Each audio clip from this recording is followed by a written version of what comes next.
Ja, jeg har jo så tænkt siden sidst vi snakkede sammen med Mulles kajakudlejning, at jeg faktisk har nogle andre gode idéer.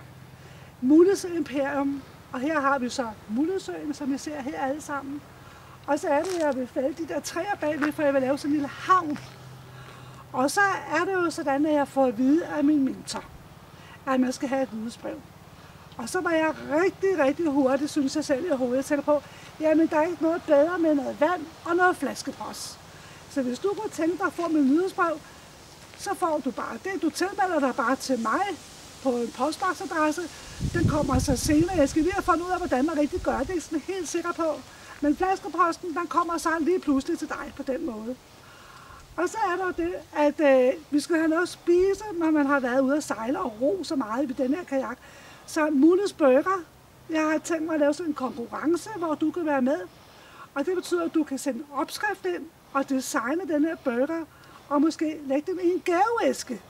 Ja, og så måske kontakte et eventbureau, hvor du så afleverer denne her. Der findes så mange, jeg skal nok finde ud af, om det er dig, der har sendt det. Det kommer alt sammen, men tænk lidt over en Mulles Burger, kajakburger, hvordan den skal se ud, hvad den skal indeholde, og hvordan den skal se ud. Så har jeg et dommerpanel, der består af mig og mig. Det er jo mig, der er den klogeste jo, så det kan ikke være andre til stede. Det kan du nok forstå, ikke? Men der er virkelig gang i min selvudvikling, og jeg har ikke brug for min mentor. Ham er jeg fyret, fordi jeg synes, han var ikke idérig på den måde, som jeg godt kunne tænke mig. Han manglede noget jordforbindelse på en eller anden måde.